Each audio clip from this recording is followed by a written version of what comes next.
Sir నమస్తే sir Giribabu గారు. నమస్తే అండి. సార్ గిరిబాబు గారు, ఇప్పుడు మ్యూచువల్ ఫండ్స్లో రిటర్న్స్ విషయానికి వస్తే అందరూ కామన్గా చెప్పుకునే సిఏజిఆర్ 12 to 15%. కరెక్ట్ అండి. అసలు ఎంత పర్సంటేజ్లో రిటర్న్స్ వస్తే మనం కరెక్ట్ రిటర్న్స్ని అందుకున్నట్లు? అయితే ఒకప్పుడు అసలు ఈ రిటర్న్స్ అనేవి ఏ విధంగా ఉండేటివి, ఈ రిటర్న్స్ పట్ల పబ్లిక్ మైండ్ సెట్ కూడా ఒకప్పుడు అసలు ఎలా ఉండేది? చాలా మంచి క్వశ్చన్ అడిగారండి. నార్మల్గా 12 to 15% రేట్ ఆఫ్ రిటర్న్ అనేది మీకు కాంపౌండింగ్ ఫ్యాక్టర్లో చాలా మంచి రిటర్న్ అది. సో నార్మల్గా దీనికి ఒక క్యాల్కులేషన్ చెప్తాను. మీ దగ్గర ₹1,00,000 ఉన్నాయి. మీరు తీసుకెళ్ళి safest bank PSU, State Bank of India, దాంట్లో డిపాజిట్ చేయండి. సంవత్సరానికి ఎంత వస్తుంది? ఆన్ అండ్ యావరేజ్గా 6% ఉంది. ఇప్పుడు 6.5, సీనియర్స్ అయితే 7%, అరౌండ్ 6 అనుకుందాం. సేఫ్. కానీ అది ఇన్ఫ్లేషన్ బీట్ చేస్తుందా? చెయ్యదు. సో మనం ఏం చేద్దాము, ఆ 6% వద్దు అని చెప్పేసి మీ ₹1,00,000 ఎవరికైనా అప్పిచ్చామనుకుందాం. లెండింగ్ ఎంత ఇస్తారు? ధర్మ వడ్డీ అనుకుంటే ₹2 ఇంట్రెస్ట్, ₹2 కామన్గా. ₹2 వడ్డీ అంటే సంవత్సరానికి పర్సంటేజ్ ఎంత? 24%. కానీ ఎంత రిస్క్ ఉంటుంది అందులో? మీ ప్రిన్సిపల్ కూడా గ్యారంటీ ఉండదు. మీరు తీసుకునేప్పుడు విష్ణు గారు మీరు ఇచ్చారు దేవుడు అండి అంటారు, మళ్ళీ రిటర్న్ ఇవ్వండి అంటే అరే ఇస్తామయ్యా ఇప్పుడు లేవు ఏం చేస్తావు, మీరు దయ్యంలా కనబడతారు. కనుక అంత రిస్క్ ఉంటుంది ఇక్కడ. మనస్పర్ధలు చాలా వచ్చేస్తాయి. ఈ 6% ఎంత సేఫో 24% అంత రిస్క్. అయితే మనకు ఆ రిస్క్ వద్దు. మనం ఏం చేద్దామంటే అంత రిస్క్ ఉన్న 24% వద్దు, ఇంత సేఫెస్ట్ ఉన్న 6% వద్దు. మనము ఎంత రిటర్న్ వస్తే మరి సాటిస్ఫై అవుతాం? ఒక క్యాల్కులేషన్ ఉంది.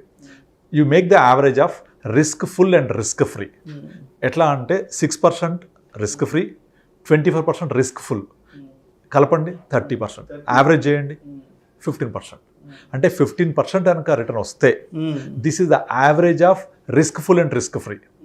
ఇక డౌన్ సైడ్ ఎంత కనీసం రావాలి అంటే, నేను బ్యాంక్లో పెడితే 6 వస్తుంది కదా, నేను బ్యాంక్లో పెట్టకుండా ఇక్కడికి వచ్చాను కాబట్టి stock market is subject to market risk కాబట్టి ఎంత కొంత రిస్క్ తీసుకుంటే రివార్డ్ కూడా రావాలి నాకు. Always risk should pay reward. కనుక మినిమం బ్యాంక్ 6 కంటే కనీసం డబల్ రావాలి, అంటే 12%.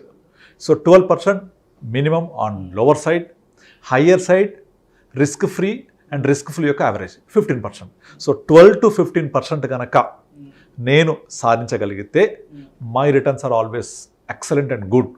అయితే మీరు చెక్ చేసుకుంటే 1995, 96 అంటే ఇక్కడ నుంచి ఒక 25 సంవత్సరాలు వెనక్కి వెళ్తే 94, 95 ఆ టైంలో వెళ్తే మనకు పిఎస్యు బ్యాంకులు, పోస్ట్ ఆఫీసు, తర్వాత కొన్ని గవర్నమెంట్ బ్యాంక్స్ దాదాపుగా 12-13% వడ్డీ రేట్ ఇచ్చేవి. ఈవెన్ పీపీఎఫ్ కూడా మోర్ దెన్ 12% ఇంట్రెస్ట్ ఉండేది ఆ టైంలో. 1980s, 90sలో 12% పీపీఎఫ్ కూడా 12 ఇంకా ఎక్కువ ఉండేది. అండ్ ఎల్ఐసిలో పెన్షన్ పాలసీస్ కొన్ని మోర్ దెన్ 12 ఉండేవి. అలా అప్పుడు కట్టిన వాళ్ళకి ఇప్పటికీ 12% వస్తూ ఉంటుంది. ఇక కోఆపరేటివ్ బ్యాంక్స్ మోర్ దెన్ 15 ఇచ్చేవి. ఎన్బిఎఫ్సిస్ లైక్ శ్రీరామ్ కానివ్వండి, ఇంటిగ్రేటెడ్ కానివ్వండి, కొన్ని రకాల ఎన్బిఎఫ్సిస్ దాదాపుగా 18-20% ఇంట్రెస్ట్ రేట్ కూడా ఇచ్చేవి.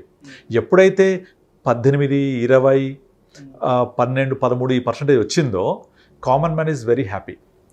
అసలు వాళ్ళు వేరే పక్క చూపులు చూసేవాళ్ళు కాదు. బ్యాంకులు పోస్ట్ ఆఫీస్లోనే వస్తుంది, కొంచెం రిస్క్ తీసుకుంటే కోఆపరేటివ్ బ్యాంక్స్ 15 ఇస్తున్నాయి, ఇంకొంచెం రిస్క్ తీసుకుంటే మీకు ఎన్బిఎఫ్సిలు లైక్ 18-20 ఇస్తున్నాయి. సో నేను చెప్పానే ఫార్ములా 12-15 అది వచ్చినంత కాలం ఏ ప్రాబ్లం లేదు, అందరు హ్యాపీగా ఉన్నారు అక్కడ. ఎప్పుడైతే ఒక దేశం అభివృద్ధి చెందుతూ ఉంటుందో అక్కడ ఒక 3 ఫ్యాక్టర్స్ మనం గమనించాలి. డిపెండెన్సీ ఆన్ అగ్రికల్చర్ తగ్గుద్ది, ఇంట్రెస్ట్ రేట్స్ తగ్గుతూ ఉంటాయి, and dependency on service sector పెరుగుతూ ఉంటుంది. సో ఈ 3 ఫ్యాక్టర్స్ ఒక దేశం అభివృద్ధి చెందుతుంది అని చెప్పడానికి సూచికలు. సో మీరు ఇండియా తీసుకోండి, ఇక్కడ మనకు అగ్రికల్చరల్ డిపెండెన్సీ తగ్గుతుందా? రాను క్లియర్ కనిపిస్తుంది. ఒకప్పుడు 70% డిపెండెన్సీ, వాళ్ళ 45కి వచ్చేసాం. అలాగే సర్వీస్ సెక్టర్ డిపెండెన్సీ ఒక 20 సంవత్సరాల క్రితం లెస్ దాన్ 10% ఉండే, ఇవాళ 40%కి వచ్చేసాం. Interest rates తగ్గిపోతున్నాయా? సో ఈ 3 ఫ్యాక్టర్స్ ఇండియా గ్రో అవుతోంది అని చెప్పడానికి నిదర్శనం. మరి ఇందులో మనం ఇంట్రెస్ట్ రేట్స్ తీసుకుందాం. ఇప్పుడు ఇంట్రెస్ట్ రేట్స్ తగ్గుతూ వస్తున్నాయి కదా. పిఎస్యులు 12-13 నుంచి ఇవాళ 5-6కి వచ్చేసాయి. ఎన్బిఎఫ్సిస్ కూడా ఇవాళ హార్డ్లీ 8-9 నుంచి ఇవ్వట్లేదు. సో మరి మనకు కావాల్సిన 12-15 ఎక్కడొస్తుంది? ఒకే ఒక మార్గం, ఒకే ఒక ప్రదేశం, అది క్యాపిటల్ మార్కెట్స్.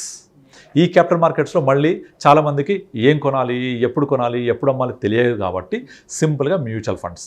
మీరు యావరేజ్గా ఒక 20 years వింటేజ్ ఉన్న మ్యూచువల్ ఫండ్స్ ఏ తీసుకున్నా కూడా ఇవాళ రోజున more than 15 to 18% return generate చేసే ఆల్రెడీ. ఇదంతా గతం. ఫ్యూచర్ చూద్దాం. మనం ఇంతకుముందు కొన్ని వీడియోస్లో మాట్లాడుకున్నాం, ఇండియన్ ఎకానమీ రాబోయే 1 డికేడ్లో ఒక ఫాస్టెస్ట్ బుల్ రన్లోకి వెళ్తోంది. అండ్ మన మార్కెట్స్ కూడా చాలా ఫాస్ట్ గ్రో అవబోతున్నాయి. మీకు ఆల్రెడీ మోతీలాల్ ఒస్వాల్ వాళ్ళు చెప్పేశారు, we're going to see 2 lakh plus Sensex in coming next 1 decade అని అందరు చెప్తున్నారు. సో ఇవన్నీ కూడా 12 to 15% గ్రోత్ రేట్లో వెళ్తేనే వస్తుంటాయి. ఇవన్నీ జరుగుతుంది కూడా ఆల్రెడీ. ఇక్కడ ఏంటంటే మనకు పేషెన్స్ ఉండాలి, నమ్మకం ఉండాలి. ఆ మార్కెట్స్తో పాటుగా ట్రావెల్ చేస్తుంటే మనం కూడా ఆ గ్రోత్ రేట్లో ఉంటాము, చూడొచ్చు కూడా. సో ఇప్పుడు గతంలో జరిగింది, రాబోయే ఫ్యూచర్లో కూడా ఎకానమీ, జీడిపి రెండు కూడా కలిసి పరిగెడుతూ ఉంటే ఎప్పుడు కూడా Indian total GDP size is equal to Sensex growth. ఎలా అంటే మన సెన్సెక్స్ ఎంత గ్రోత్ ఉంటుంది, 12-14 అనుకున్నాం కదా, 12-15. మన ఎకానమీ గ్రోత్ ఎంత ఉంటుంది, 6% జీడిపి ప్లస్ 6% ఇన్ఫ్లేషన్, 6 to 7 అనుకోండి దాదాపుగా. So Sensex growth is equal to GDP plus inflation. GDP plus inflation 12 to 14, Sensex growth rate అంతే. ఇది వచ్చిందనుకోండి ఆటోమేటిక్గా మనము అక్కడే ఉంటాం కదా, మనకు కావాల్సిన రిటర్న్ అక్కడ దొరుకుతుంది కదా. అయితే ఇక్కడ ఎక్కడ కన్ఫ్యూజ్ అవుతారంటే జనాలు, బ్యాంకులు 12-15 ఇస్తాయి, గ్యారంటీ రాసిస్తాయి. మనకు గ్యారంటీ ఉందా అక్కడ అడుగుతారు. గ్యారంటీ ఇక్కడ ఉండదు, ఎవరు రాసివ్వరు. కానీ over a period of time compound అవుతూ అంటే ఒక ఇయర్ మైనస్ రావచ్చు, ఒక ఇయర్ ప్లస్ రావచ్చు, ఒక ఇయర్ చాలా ఎక్కువ రావచ్చు. మీరు లాస్ట్ 4 years చూస్తే లాస్ట్ 1 year 1.5 year నుంచి అసలు గ్రోతే లేదు సెన్సెక్స్, పెద్దగా ఫ్లాట్ గ్రోత్. కానీ అంతకుముందు ఎక్స్పోనెన్షియల్ గ్రోత్ రేట్, అంతకుముందు చాలా డౌన్ ట్రెండ్, ఇలా యావరేజ్ అవుతుంటుంది. This is average of 6 to 7 years తీసుకుంటే మినిమం 12 to 15 ప్లస్సే ఉంటుంది. సో కనుక ఆ 12-15% 25 బ్యాక్ వచ్చింది ఫిక్స్డ్ డిపాజిట్ కైండ్ ఆఫ్ థింగ్లో. ఇవాళ సేమ్ కైండ్ ఆఫ్ రిటర్న్ మనము క్యాపిటల్ మార్కెట్స్ ద్వారా మ్యూచువల్ ఫండ్లో ఇన్వెస్ట్ చేసి సంపాదించవచ్చు. సో ఇది వచ్చినంత కాలం మనకు కాంపౌండింగ్ ఫ్యాక్టర్ యాడ్ అయ్యి మనకు కావాల్సిన సఫిషియంట్ గ్రోత్ రేట్ ఇస్తుంది. ఎందుకంటే మీరు రూల్ 15 గురించి వినే ఉంటారు, 15,000 15 years 15%. ఇక్కడ 15% రిటర్న్ ఇస్తే 15,000 ఇన్వెస్ట్ చేస్తూ పోతే 15 years తర్వాత 1 crore ఉంటుంది. సింపుల్. మరి 15% వస్తుందా అంటే గతంలో వచ్చింది. సో ఫ్యూచర్లో కూడా కాంపౌండింగ్ ఫ్యాక్టర్ ద్వారా యావరేజ్ అవుతూ మనం అట్లీస్ట్ 12 to 15% ఉంటే కనీసం 1 crore కాకపోయినా 80 lakhs 75 90 lakhs ఈజీగా ఉంటాం అక్కడ మనం. సో ఇది బ్యాంకుల ద్వారా, పోస్టల్ ద్వారా సాధ్యం కాదు. ఎందుకంటే ఎకానమీ గ్రో అవుతున్నప్పుడు వడ్డీ రేట్లు తగ్గుతూనే ఉంటాయి. తగ్గితేనే ఎకానమీ గ్రో అవుతుంది, అప్పుడే మార్కెట్స్ పెరుగుతాయి. అన్ని తగ్గుతుంటే ఏం పెరుగుతాయి, మార్కెట్స్ పెరుగుతుంటాయి. ఎందుకంటే market is nothing but the combination of all the companies which are participating in the stock market. So stock market యొక్క టోటల్ కంపెనీస్ మన జీడిపి 80% కంట్రిబ్యూట్ చేస్తాయి. ఫర్ ఎగ్జాంపుల్ ఒక టీసీఎస్ఏ మోర్ దెన్ 3% మన జీడిపి కంట్రిబ్యూట్ చేస్తాయి. Reliance Industries group more than 2% contribute చేస్తాయి. So అలా అన్ని కంపెనీస్ యొక్క contribution is a part of GDP. Agriculture contribution ఒక 20% ఉంటుంది. సో ఇవన్నీ గ్రో అవుతున్నప్పుడు ఆటోమేటిక్గా జీడిపి గ్రో అవుతున్నప్పుడు దానికి రిలేటెడ్గా ఉండే సెన్సెక్స్ గ్రో అవుతున్నప్పుడు 12-15 తప్పకుండా వస్తుంది. సో ఆ 12-15% వచ్చినప్పుడు మనకు కావాల్సిన, ఒకప్పుడు 20-15% సాటిస్ఫై అయ్యారు కదా, ఇప్పుడు కూడా ఆ 12-15% వచ్చి కాంపౌండ్ అవుతూ ఉంటే మనం అనుకున్న విధంగా మన టార్గెట్స్ రీచ్ అవుతాం. సో 12-15 అనేది చాలా మంచి rate of return actually. And ఇంకొకటి ఏంటంటే జనాలు చాలామంది ఏమనుకుంటే 12% అనేది చిన్న ఫిగర్లా కనిపిస్తుంది, తక్కువ కదా అనుకుంటారు చాలామంది. కానీ ఇది కాంపౌండింగ్ ఫ్యాక్టర్లో equal to more then 18% of simple interest. Simple interest, compounding interest ఉంది కదా, ఆ సింపుల్ ఇంట్రెస్ట్ ఒక 18% అవుతే కాంపౌండింగ్ ఫ్యాక్టర్ 12%. మీకు రూల్ 72 తెలుసు కదా, రూల్ 72 ఏం చెప్తుంది, మనకు 12% కనుక రిటర్న్ ఇస్తే 72/12 ఎగ్జాక్ట్లీ 6 yearsలో డబుల్ అవుతుంది. 6 yearsలో డబుల్ అవుతుంది. అంటే 6 years డబుల్ అంటే మన 100 రూపాయలు 6 yearsకి డబుల్ అవుతుంది. సో అంటే కాంపౌండింగ్ 12 చూడండి, అంటే 6 years 12 అంటే ఎంత రావాలి, 72% రావాలి. కానీ 100% అయిపోద్ది బికాస్ ఆఫ్ కాంపౌండింగ్ ఫ్యాక్టర్. అంటే మనకు simple interest more then 18% work out అయినట్టు. సో కనుక 12-15 is not at all a small rate of interest, definitely will create wonders over period of time. And ఇంకొకటి పాయింట్ ఏంటంటే పోను ఈ గ్రోత్ రేట్ కూడా తగ్గే అవకాశాలు ఉంటాయి. ఎందుకంటే ఎకానమిక్ గ్రోత్ రేట్ తగ్గుద్ది పోను. లైక్ అంటే పోను అంటే ఒక 10-15 years అవుతుంది. ఇప్పుడు యూఎస్ఏ గ్రోత్ రేట్ ఎంత ఉంటుంది, హార్డ్లీ 3% 4%. ఇన్ఫ్లేషన్ కూడా చాలా తక్కువ ఉంటుంది. అడ్వాన్స్ కంట్రీస్ ఏది తీసుకోండి, జపాన్ తీసుకోండి, జపాన్లో గ్రోత్ రేట్ ఎంత ఉంటుంది, హార్డ్లీ 1-2%. వాళ్ళ యొక్క జీడిపి గ్రోత్ రేట్ మైనస్లో ఉంటుంది ఒక్కోసారి కొన్ని క్వార్టర్స్లో. కనుక అవన్నీ కూడా 3-4%కి వచ్చేసాయి. India is the only country where GDP growth rate is more than 7%, inflation is more than 6%. ఈ రెండు 6+ ఉన్నప్పుడు మన మార్కెట్స్ అలా పెరుగుతూ ఉంటాయి. ఇవన్నీ కూడా రాబోయే 2-3 డికేడ్స్లో తగ్గిపోతే మన గ్రోత్ రేట్ తగ్గుతుంది ఫ్యూచర్లో.